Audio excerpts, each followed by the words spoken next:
మనీషా, నీకొక మంచి ప్లాన్ ఇచ్చినప్పుడు నువ్వు దాన్ని సద్వినియోగం చేసుకోవాలి. అసలు సరియు నువ్వేం చెప్పాలనుకుంటున్నావో సూటిగా చెప్పు. ఏముంది, నా దగ్గర ఒక పర్ఫెక్ట్ అయిన ప్లాన్ ఉంది. అవునా, పర్ఫెక్ట్ ప్లానా? ఆ ప్లాన్ ఏంటో త్వరగా చెప్పు. నువ్వు చెప్పినట్టుగానే నేను చేస్తాను అని మనీషా ఈ విధంగా అంటూ ఉంటే అప్పుడు వెంటనే సరియో ఇలా అంటూ ఉంటుంది. అన్నిటికీ పరిష్కారం ఇక ఆ లక్ష్మి ఇంటి నుండి బయటికి వెళ్ళటం, ఇక ఆ ఇంట్లో నువ్వే మిత్ర భార్యగా నువ్వే ఉండటం. అవునా, అంత అద్భుతమైన ప్లానా? అయితే త్వరగా చెప్పు. నువ్వు చెప్పినట్టు నేను చేసి తీరుతాను. నీ అభాషన్ అని అనగానే, వాట్, ఏంటి నా అభాషణ? నా అభాషణ అయితే ఇక అత్తయ్య నన్ను ఇంట్లో ఉంచుతుందా? అయ్యో, నేను చెప్పేది పూర్తిగా విను. ఇంట్లో ఉంచుతుందో ఉంచదో ఆ తర్వాత నీకే అర్థమవుతుంది అని ఈ విధంగా చెప్పగానే, ఎలాగో నీకు కడుపులో బిడ్డే లేదు, ఇంకొద్ది నెలలలో బిడ్డ ఉందో లేదో అందరికీ తెలియబోతుంది. కాబట్టి అబార్షన్ చేయించుకోవాలి. కానీ అది కూడా అబార్షన్ జరిగింది లక్ష్మి వల్లే అన్నట్టుగా నువ్వు క్రియేట్ చేయాలి. ఆ తర్వాత ఇక లక్ష్మిని ఇంటి నుండి గెంటేస్తారు. అప్పుడు మిత్ర భార్యగా నిన్నే ఉంచుతారు. ఎలాగో లక్ష్మికి గర్భసంచి లేదు. ఇక నీకు మిత్రకి మొదటి రాత్రి ఏర్పాటు చేస్తారు. అర్థమవుతుంది కదా అని అనగానే, thank you Sarayu, thank you so much. నువ్వు చెప్పినట్టుగానే ప్లాన్ని అమలు చేస్తాను అని విధంగా అంటూ ఉంటుంది. ఏంటి థ్యాంక్ యూ అని అంటున్నావేంటి? సరియుతోనా? లేదు లేదు, నేను సరియుతో కాదు మాట్లాడింది, సరస్వతితో. ఏంటి సరస్వతియా? నువ్వు ఎవరితో మాట్లాడినా, నువ్వెన్ని నాటకాలు చేసినా సరే, నేను ఒకటే చెప్తున్నాను, నా జోలికి, నా భర్త జోలికి వస్తే నేను వదిలిపెట్టను. అర్థమవుతుంది కదా? ఏంటి నీకు భర్త? మిత్రగారు నాకు కూడా భర్తే. మిత్రగారు మిత్రగారు నాకు భర్తే. నీకు భర్తలా నువ్వు భావిస్తే నువ్వు ఇలా చెయ్యవు. లేని కడుపును ఉందని క్రియేట్ చేసి మిత్రగారికి అడుగడుగున ఆటంకాలు తెప్పిస్తున్నావు. నువ్వు మాట్లాడుతున్నావా? నువ్వేంటో, నీ బ్రతికేంటో నాకు బాగా తెలుసు. ఏంటి లక్ష్మి, నన్నే ఎదురిస్తున్నావా? చంప పగల కొడతాను ఎదురిచ్చి మాట్లాడావంటే. తప్పు ఉన్నప్పుడు నోరు మూసుకొని పడి ఉండు.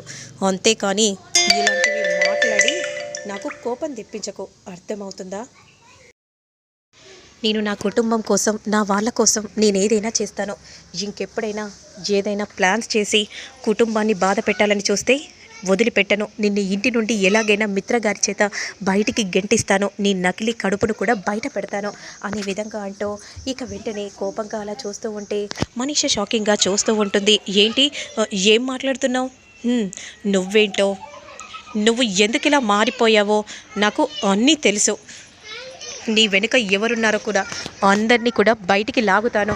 ఒక్కొక్కరిగా లాగి అందరికీ ఒకేసారి కలిపి చెప్తాను అని ఈ విధంగా అనగానే, నన్ను నువ్వు ఏమీ చేయలేవు, అర్థమవుతుందా అని కోపంగా అంటూ ఉంటే, నేనేం చేస్తానో ఏం చేయనో నీకు బాగా తెలుసు మనీషా అని అంటూ అక్కడి నుండి వెళ్ళిపోతూ ఉంటే, మరోవైపు చెప్తాను, ఆ లక్కీ నీ కన్న కూతురన్న విషయం ఇంట్లో అందరికీ తెలియకముందే నిన్ను ఈ ఇంటి నుండి గెంటేస్తాను లక్ష్మి, నువ్వు ఉండకూడదు అని మనీష మనసులో అనుకుంటూ ఉంటుంది. ఇక మరోవైపు మాత్రం జయదేవ్ ఫోన్లో చూడగానే వెంటనే ఇక టీవీని ఆన్ చేసి, కేంద్ర ప్రభుత్వ ప్రాజెక్టు మిత్రనందన్ గారికి దక్కించుకున్నారు. ఇక కాంట్రాక్ట్స్, ఇక రెమ్యూనరేషన్ అనుకోని స్థాయిలో పెరిగిపోయింది.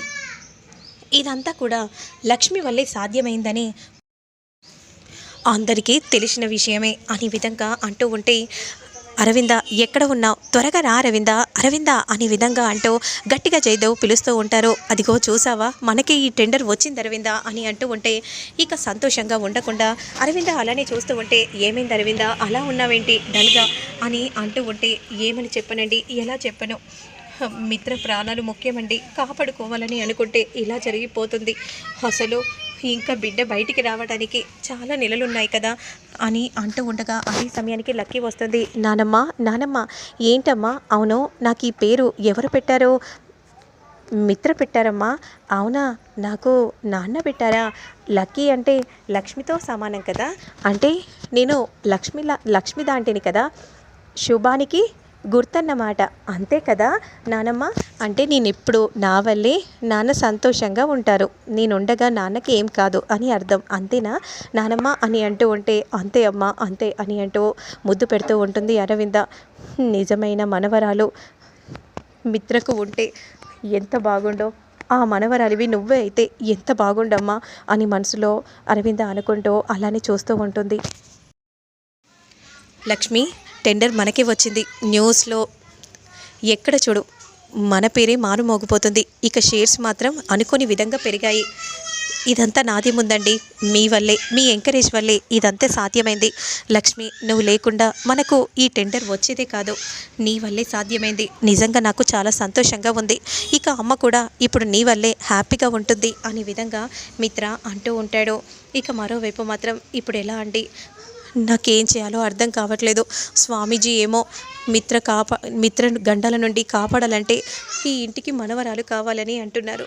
ఏం చేయాలో ఏం అర్థం కావట్లేదు అని మనసులో అనుకుంటూ ఉండగా మిత్ర గారు, ఇక మనం అనుకున్నట్టుగా టెండర్ మన సొంతమైంది, ఇక మీరు కంగారు పడాల్సిన అవసరం లేదు అని అంటూ ఉంటుంది లక్ష్మి. ఇక మరోవైపు మాత్రం దేవయానితో మనీషా ఇలా చెప్తూ ఉంటుంది. ఆంటీ, ఇక మనం ప్లాన్ని అమలు చేసేయాలంటే త్వరగా మీరు ఆ ఆయిల్ని మెట్ల మీద పోసారంటే ఇక వెంటనే ఆ మెట్ల నుండి నేను పడిపోతాను. వెనక్కి పడనా ముందుకు పడనా, వెనక్కి పడితే తల విరిగిపోతుంది, అదే ముందుకి పడితే అన్ఎక్స్పెక్టెడ్గా జరిగిపోయిందని అనుకుంటారు. సరే ఆంటీ, అయితే నేను ముందుకే పడతాను, త్వరగా వెళ్ళండి ఆంటీ, వెళ్ళి ఆయిల్ పోయండి అని అనగానే వెంటనే మెట్లపై ఆయిల్ పోస్తుంది. ఇక ఎవరు చూడలేదనుకొని గబగబా పైకి పరిగెత్తుకుంటూ వెళ్తుంది. ఇక అదే సమయానికి, ఏమంటే ఈరోజు అమావాస్య కదా, ఇల్లు దులుపాలి, రేపు ఉగాది పండగ. సరే లక్ష్మి అని అనగానే ఇల్లంతా కూడా క్లీన్ చేస్తూ ఉంటుంది. ఇక అప్పుడే కావాలని మనీషా క్రిందికి నడుచుకుంటూ వచ్చి కావాలని అలా ముందుకు పడబోతూ ఉండగా అప్పుడే తుడిచే కర్రతో గట్టిగా ఆపుతుంది. ఇక ముక్కులో నుండి రక్తం వస్తుంది. అయ్యో అయ్యో, ఎంత పని చేసావు లక్ష్మి అని అంటూ, అక్క, బావ ఎక్కడున్నారు, అందరు త్వరగా రండి, మిత్ర త్వరగా రా అని అనగానే అందరు కూడా హాల్లోకి వస్తారు. ఏమైంది, ఏం జరిగింది అని అంటూ ఉంటే, అదిగో ఈ లక్ష్మి చూసావా ఎంత ఎంత మోసం చేసిందో, మనీషాకు అభాషణ అయ్యేలా చేసింది. ఏంటి, ఏమంటున్నావు దేవయాని అని అరవింద అంటూ ఉంటే, అవును, ఇదంతా కూడా లక్ష్మియే చేసింది, కావాలని మెట్ల మీద ఆయిల్ పోసి పాపం మనీషా కడుపులో బిడ్డ లేకుండా చేసింది. ఏంటి, అయినా ఏంటి చిన్నత్తయ్య ఏమంటున్నారు, నేను తనని కాపాడాను, నేను పోయలేదు. అవును, నేను చూశాను మీరు ఆయిల్ పోయడం అని జాను అనగానే, మీ అక్కకు నువ్వు సపోర్ట్ చేస్తున్నావా? లేదు మామ్, నువ్వు ఆయిల్ తీసుకెళ్ళటం నేను కూడా చూశాను అని వివేక్ చెప్పగానే ఒక్కసారిగా అందరూ కూడా షాకింగ్గా చూస్తూ ఉంటారు. వీళ్ళందరూ నన్ను మోసం చేస్తున్నారు అని దేవయాని అంటూ ఉంటుంది. మోసం చేయాల్సిన అవసరం నాకు లేదు చిన్నత్తయ్య, నేను ఎప్పుడు ఒకరి ప్రాణాలను తీయాలని నేనెప్పుడు చూడను, కావాలంటే నేను చేయలేదని మీరే చేశారని నేను నిరూపిస్తాను అని అంటూ అక్కడే ఉన్న టిష్యూ పేపర్ని లక్ష్మి తీసుకొని వస్తుంది. ఇక అందరు కూడా అలానే చూస్తూ ఉంటారు. ఇక దేవయాని చేతికి ఉన్న ఆయిల్ని టిష్యూ పేపర్కి రాస్తూ ఉంటుంది. అప్పుడు వెంటనే, ఇదిగోండి అత్తయ్య చూడండి, దీనికి ఆయిల్ అంటింది, అంటే ఎవరు చేశారో ఇప్పటికైనా మీకు అర్థమైందా? నేను మాత్రం ఇలాంటి తప్పు చేయలేదు, చిన్నత్తయ్య గారే ఇలాంటి తప్పు చేశారు అని అనగానే, చూడండి మిత్రగారు, చూడండి మావయ్య అని అంటూ టిష్యూ పేపర్ని చూయించగానే, ఏంటి దేవయ్యని నువ్వు చేసి ఒకరి మీద నింద వేయటం అది కరెక్టేనా అని జయదేవ్ అంటూ ఉంటే, ఇప్పటికైనా అర్థమైందా ఇది ఎవరు చేశారో, ఎవరు పన్నిన కుట్రో అని లక్ష్మి అంటూ ఉంటే, అప్పుడు వెంటనే, అది కాదక్క, తనే ఏదో మాయ చేస్తుంది, ఇంకా నువ్వు మాట్లాడే రైల్స్ కూడా కోల్పోయావు, నువ్వు నా మనవరాలి జోలికి వస్తే ఊరుకోనని చెప్పాను కదా, ఎందుకు ఇలా చేసావు అని కోపంగా అంటూ ఉంటుంది. ఇంకెప్పుడైనా ఇలాంటి పనులు చేస్తే నేను ఊరుకునే సమస్య లేదు అని అంటూ కోపంగా అక్క నుండి వెళ్ళిపోతూ ఉంటే, ఇదేంటి ఇలా జరిగింది, వదిన మనసులో ఏం పెట్టుకోకు, అమ్మ చేసిన దానికే, అయ్యో పర్లేదు వివేక్ అనే విధంగా లక్ష్మి అంటూ ఉంటుంది.